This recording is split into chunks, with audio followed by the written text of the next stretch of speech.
Ay, no, may mga train. Kaya mo, darating din yung time na tatrabaho na rin kayo lagi.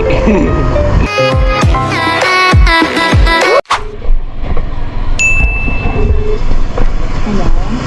Ma'am, dito na ako sa mismong pin, ma'am.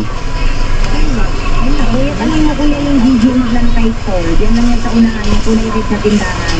Andito ako sa may palengke, ma'am. Palengke ba to? Baka itong pulang tindahan. Sir, dito ba yung GG Maglantay store? Ah, ito. Thank you, sir, ah. Okay, sige po. Thank you.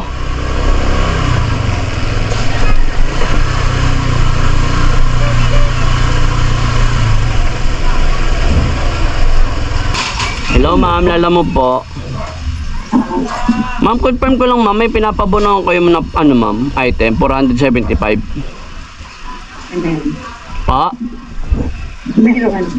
Anong item to, ma'am? Yung sa upay-upay na ano, Ah, ito. Kay Ma'am Rosie. Ay, kay Rosie pala ikaw, no? Okay na ba to, ma'am? okay na. Di ko na titignan. Okay na to. Magkano ba yung 194, ma'am. 194 kasama ang 475, 184. 194 plus 475. Sabihin mo kuya may plastic. Sige. Okay na, ma'am. 194. Okay na. Bali, ma'am, 669, ma'am. Sige, sige, problema. Sige, ma'am. Bali, nandito pa lang ako sa pickup, ma'am. Sige. Okay, thank you po. On the way na rin po ako dyan. Okay. Thank you. Sige, sige, hintayin kita. Okay po. Saka kuya nakarating? Diyan lang sa gitna. Tama naman siya. Dito lang sa gitna. Oo, sa may palengke ba yan? Palengke ba yun, ma'am? Kaso, ang daan ko palabas. Isa lang madaan Wala, pala. ikot ka lang oh. Pwede ba dyan? Oo. Pwede nga. Court na rin yan. Palabas na yan doon. Ito oh, ikutin mo lang to. Court. Covered court yan doon. Tapos labas ka na doon. Ah, okay. Head west. Magkano, ma'am? 475. Wala kong bariyo. 25 na lang. Hindi ko nga dala wallet ko sa taas sa yun. Tingnan mo dyan, mo. Bili ka muna. Iram ka muna ng 25. What?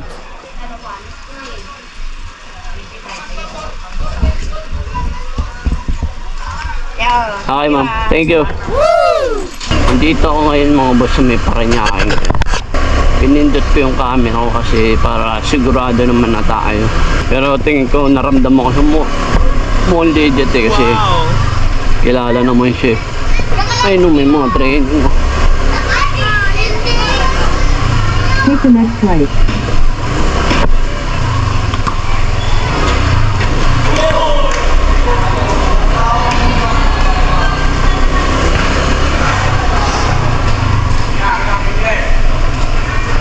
Sarap ng feeling nila, no? Nagpapalakas lang sila ng basketball, samantalan tayo. Tamang hanap buhay.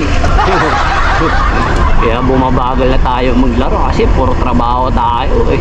Sila, nagpapakondisyon.